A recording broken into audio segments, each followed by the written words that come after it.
ሰላም ጤና ይስጥልኝ የተከበራችሁ የኮከብ ስፖርት ቤተሰቦቻችን እንዴት ናችሁ? ዛሬ የእንግሊዝ ፕሪሚየር ሊግ ጨዋታዎች ተደርገዋል። የተለያዩ ጨዋታዎች የአርሰናልን ጨዋታ አስመልክተን ልዩ ቆይታ እናደርጋለን። ጨዋታው እንዴት ነበር? ከጨዋታው በኋላ የተሰጡ አስተያየቶች ምንድን ናቸው? የጨዋታው አብይ ጉዳዮች ምንድን ናቸው? የሚሉትን ነገሮች እንዳስሳለን። አርቴታም ከጨዋታው በኋላ አስተያየት ሰጥቷል። በተለይ ከኖርጋርድ ጋር በተያያዘ ማርቲኔሊ ላይ በሰራው ጥፋት ምክንያት አስተያየቱን ሰጥቷል። ከዛ ውጭ የነበሩ ጉዳዮች ምንድን ናቸው የሚሉ አርሰናል ከሪያል ማድሪድ ጋር ከሚያደርገው የፊት ለፊቱ ጨዋታ ጋር በተያያዘም አንዳንድ ነገሮችን እናነሳለን። አብራችሁን እንድትቆዩ እንጋብዛለን። በዛሬው ዕለት በተደረገው የእንግሊዝ ፕሪሚየር ሊግ ጨዋታ አርሰናል ብሬንትፎርድን ገጥሞ 1-1 ተለያይቷል። በጨዋታው ፓርቴ ነበር ለአርሰናል ግቡን ያስቆጠረው። ዊሳ ብሬንትፎርድን አቻ ማድረግ ችሏል። በጨዋታው ላይ የተሞከሩ አንዳንድ አዳዲስ ነገሮች ነበሩ። በተለይ ደግሞ ከአርሰናል ጋር በተያያዘ ሚኬል አርቴታ የሞከራቸው አንዳንድ ታክቲካል ትዊኮች ነበሩ ማለት ይቻላል። የፊታችን ሮብ የአውሮፓ ቻምፒዮንስ ሊግ ጨዋታ ይጠብቀዋል። በሳንቲያጎ ቤርናቤው ሪያል ማድሪድን የሚገጥሙ ይሆናል። በዚህ ጨዋታ ላይ 5 ተጫዋቾችን በተቀያሪ ወንበር ላይ ነው አሰልፎ የጀመረው ሚኬል አርቴታ። አሰላለፉ እንዴት ነበር የሚለውን ከተመለከትን በግብ ጠባቂ ቦታ ላይ ራያን ነበር ያሰለፈው። ፓርቴን ባልተለመደ ሁኔታ በቀኝ የተከላካይ መስመር ላይ ነበር ያሰለፈው። ዊሊያም ሳሊቫና ኪዊዮር ደግሞ የመሃል ሜዳውን የመሃል ተከላካይ ቦታውን እንዲይዙ ነበር የተደረገው። ከዛ ውጪ ኬረን ቲርኒ ከረዥም ጊዜ በኋላ በእንግሊዝ ፕሪሚየር ሊግ ዋና አሰላለፍ ውስጥ ገብቶ እንዲጀምር ተደርጓል። ከዛ ውጪ በአማካይ ስፍራ ላይ ከነበሩ ተጫዋቾች መካከል ዴክላን ራይስ፣ ጆርጊኒዮ እና ዚንቼንኮ ይገኛሉ። ዚንቼንኮም በተለየ ሚና ነበር በዛሬው ጨዋታ እንዲገባ የተደረገው። ዋኔሪ፣ ትሮሳር እና ማርቲኔሊ ደግሞ የፊት መስመሩን እንዲመሩ ነበር የተደረገው። ይሁን እንጂ ይህ ጨዋታ አቻ መጠናቀቅ ችሏል። እንደሚታወቀው አርሰናል ካለፈው ሳምንት ሪያል ማድሪድን ከረታበት ጨዋታ ትንሽ ቀዝቀዝ ያለ መስሎ ታይቷል። ሚኬል አርቴታም ከጨዋታው በኋላ የሪያል ማድሪዱ ድል የተለየ እንደነበር፣ የተለየ አትሞስፌር እንደነበረው ነው የተናገረው። የዛሬው ዕለት ያን አይነት ፍሌቨር እንዳላየ ነው የገለጸው። በዛሬው ጨዋታ ላይ 5 ተጫዋቾችን በተቀያሪ ወንበር ላይ አስቀምጦ ነው የጀመረው። እንደሚታወቀው ባለፈው ሳምንት የአውሮፓ ቻምፒዮንስ ሊግ ሪያል ማድሪድን የመጀመሪያው ዙሩን ከመግጠሙ በፊት እንደተለመደው 5 ተጫዋቾችን ከኤቨርተን ጋር ከሚያደርገው ጨዋታ በፊት አስቀምጦ በተቀያሪ ወንበር ላይ አስቀምጦ እንደተጫወተ ይታወሳል። በዚህኛው ጨዋታም 5 ተጫዋቾችን በተቀያሪ ወንበር ላይ አስቀምጦ ለሪያል ማድሪዱ ጨዋታ እንዲዘጋጁ ወይንም ደግሞ እረፍት እንዲያደርጉ አድርጓል ማለት ይቻላል። ይህም ዋጋ አስከፍሎታል ማለት የሚያስችል ይመስለኛል። ቡካዮ ሳካን በተቀያሪ ወንበር ላይ አስቀምጧል። ማርቲን ኦዴጋር፣ ሉዊስ ስኬሊ፣ ዩሪያን ቲምበርን በተቀያሪ ወንበር ላይ ያስቀመጣቸው ተጫዋቾች ናቸው። በመጀመሪያው አጋማሽ ጨዋታ ላይ አርሰናል ግብ አስቆጥሮ ነበር በኬረን ቲርኒ አማካኝነት ማለት ነው። ነገር ግን የኦፍሳይድ አቋቋም ውስጥ የነበረ በመሆኑ በቫር ታይቶ እንዳይጸድቅ ተደርጓል እና በመጀመሪያው አጋማሽ ላይ ጨዋታውን ተቆጣጥሮ ግቦችን ለግብ የሚሆኑ ኳሶችን አመቻችቶ ቡድኑን ቀዳሚ ከማድረግ አንጻር አርሰናል የተወሰኑ ውስንነት ታይቶበታል። ከዚህም ይህንን ተከትሎም ነው አርሰናል ዋና ዋና የሚባሉ ተጫዋቾችን እንዲያሟሙቁ ሲያደርግ ነበር ሚኬል አርቴታ። አርሰናል በሙሉ የጨዋታ ክፍለ ጊዜ ማለት ነው 63 በመቶ የፖሴሽን ወይ ደግሞ የኳስ ቁጥጥር ድርሻ ነበረው። ብሬንትፎርድ በበኩሉ 37 በመቶ የኳስ ቁጥጥር ድርሻ ነበረው። የግብ አጋጣሚዎችን በተመለከተ መረጃዎችን ስናነሳ ሙከራዎችን ካየን ብሬንትፎርድ በሙሉ የጨዋታ እንቅስቃሴ ያደረጋቸው የግብ ሙከራዎች 3 ብቻ ናቸው። ከ3ቱ አንዱን ወደ ግብ አጋጣሚ ቀየር ችሏል። አርሰናል በበኩሉ 14 የግብ ሙከራዎችን ነው ያደረገው። ነገር ግን ከነዚህ ውስጥ ኢላማቸውን የጠበቁት 3 ብቻ ናቸው። ብሬንትፎርድ በበኩሉ ኢላማውን የጠበቀ ሙከራ ያደረገው 2 ብቻ ነው። አርሰናል የመጀመሪያውን ኳስ ሲያስቆጥር ያስቆጠረበት መንገድ የተለየ ነበር።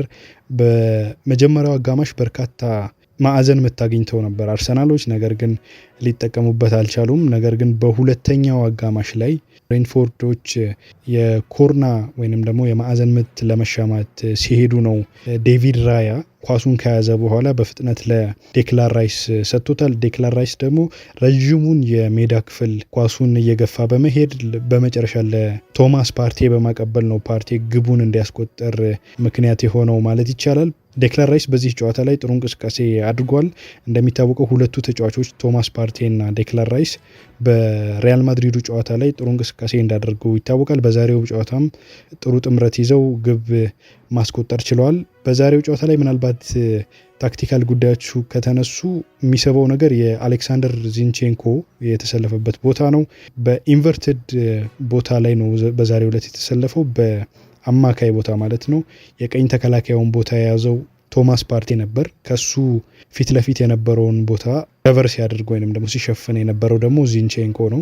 እንደተጠበቀው ጥሩ እንቅስቃሴ አድርጓል ለማለት ትንሽ ያስቸግራል። ምክንያቱም ዊሊያም ሳሊባ በእሱ አቅጣጫ ኳሶችን እየነዳ ከፊቱ ያለውን ጋብ ማርቲኔሊን ሲፈልግና ኳሱን ወደሱ ፖሰስ ለማድረግ ሲሞክር በተደጋጋሚ እየተመለከትን ነበር። አርሰናል በመጀመሪያው አጋማሽ ላይ ወደ 10 የሚጠጉ የማዕዘን ምቶችን አግኝቷል። ነገር ግን የማዕዘን ምቶቹ ወደ ግብ ሊቀየሩ አልቻሉም። እንደሚታወቀው ጋብርኤል ማጋሌሽ እና ሚኬል ሜሬኖ በጨዋታው ላይ አልነበሩም እንደሚታወቀውና ይህንን የቆሙ ኳሶች የሚጠቀሙት ብዙ ጊዜ ሁለቱ ተጫዋቾች ነበር። ሜሬኖ ቼልሲ ላይ ግብ እንዳስቆጠረ፣ ጋብርኤል ማጋሌሽም በተደጋጋሚ ለአርሰናል የቆሙ ኳሶች ግቦችን ሲያስቆጠር ተመልክተነዋል። ያገኛቸውን የማዕዘን ምቶች ወደ ግብ ከመቀየር አንጻር አርሰናሎች ድክመት ታይቶባቸው ተመልክተናል።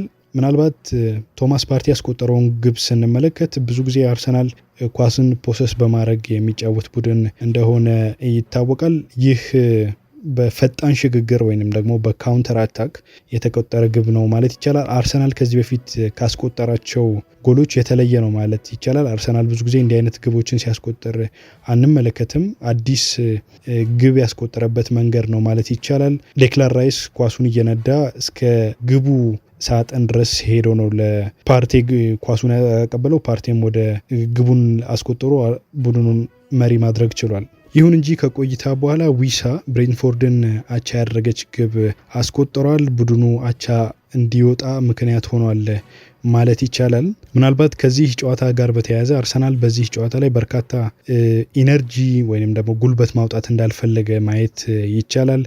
አርቴታም ከጨዋታው በኋላ ምናልባት ያለው ነገር የመጀመሪያው የቻምፒዮንስ ሊግ የሪያል ማድሪድ ጨዋታ በሚጠበቀው ልክ ሄዷል፣ አትሞስፌሩ ጥሩ ነበር፣ ዛሬ ግን ከሱ የተለየ ነገር ነው የገጠመን የሚል አስተያየቱን ሰጥቷል። ከጨዋታው በኋላ ማለት ነው።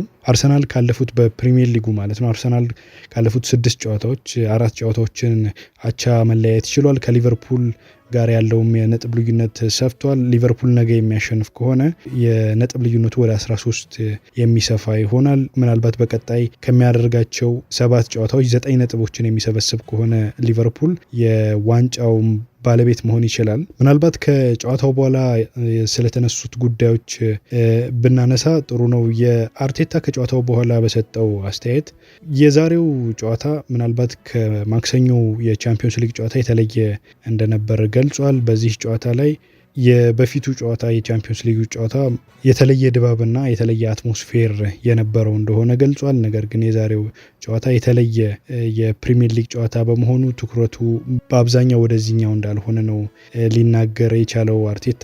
በጨዋታው ኖርጋርድ የብሬንትፎርዱ ተጫዋች ማለት ነው ጋብ ማርቲኔሊ ላይ ከባድ የሚባል ጥፋት ሰርቷል። ምናልባት ጨዋታውን የተመለከቱ ሰዎች ይህንን ሊያስተውሉ ይችላሉ። ግን ዳኛው በቢጫ ካርድ ነው የተለየው፣ ቀይ ካርድ ይገባዋል የሚል አስተያየቱን ሰጥቷል። አርቴታ ከጨዋታው በኋላ የተጠየቀው ምናልባት በጨዋታው ያሳየውት የአካላዊ እንቅስቃሴ ወይም ደግሞ ብስጭቴ ይገልጸዋል፣ ምን ይገባው እንደነበር ተጫዋቹ የሚል አስተያየቱን ነው የሰጠው። ቀይ ካርድ በቀጥታ ይገባው እንደነበር ገልጿል።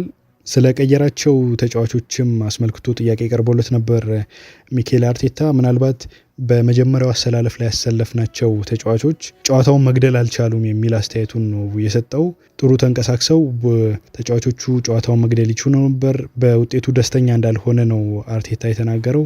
በቀጣይ የቻምፒዮንስ ሊግ ጨዋታ ላይ ትኩረት እንደሚያደርጉ ቡድናቸው ገልጿል። አንድ ተጫዋቻቸው ጉዳት አስተናግዷል። ከጨዋታው በኋላ ምናልባት ጋብ ማርቲኔሊ የብሬንትፎርዱ ተጫዋች ክርስቲያን ኖርጋርድ በቀይ ካርድ መውጣት ይገባው እንደነበር ገልጿል። ክርስቲያን ኖርጋርድ ስለሰራበት ጥፋት አስተያየቱን ነው የሰጠው። ማርቲኔሊ እግሬን ሊሰብረው ይችል ነበር ነው ያለው። ማርቲኔሊ እግሬ መሬት ላይ ቢሆን ኖሮ ሰብሮኝ ነበር፣ ለእኔ ጥፋቱ ቀይ ካርድ የሚያሰጥ ነው የሚል አስተያየቱን ሰጥቷል። ምናልባት በጨዋታው የነበረው ሌላው አብይ ጉዳይ የመድፈኞቹን የመሪነት ግብ ያስቆጠረው ቶማስ ፓርቴ ጉዳት እንዳጋጠመው ተሰምቷል።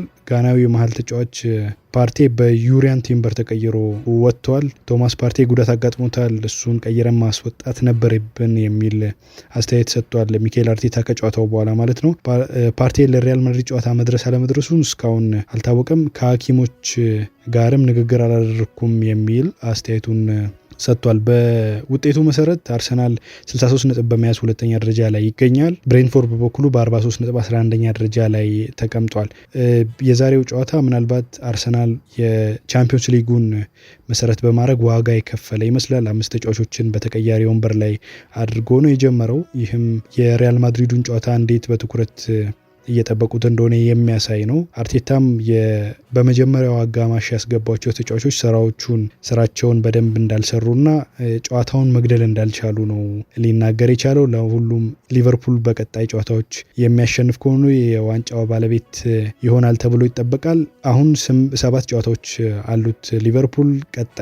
ከቀጣዮቹ 7 ጨዋታዎች 9 ነጥቦችን የሚያገኝ ከሆነ ማለት ነው 3 ጨዋታዎችን በማሸነፍ 9 ነጥቦችን የሚያገኝ ከሆነ የሊጉ ሻምፒዮን በይፋ መሆኑን ያረጋግጣል ማለት ነው። የኮከብ ስፖርት ቤተሰቦቻችን ለዛሬ የያዝናቸው ስፖርታዊ መረጃዎች ይህንን ይመስላሉ። መልካም ጊዜ ይሆንላችሁ።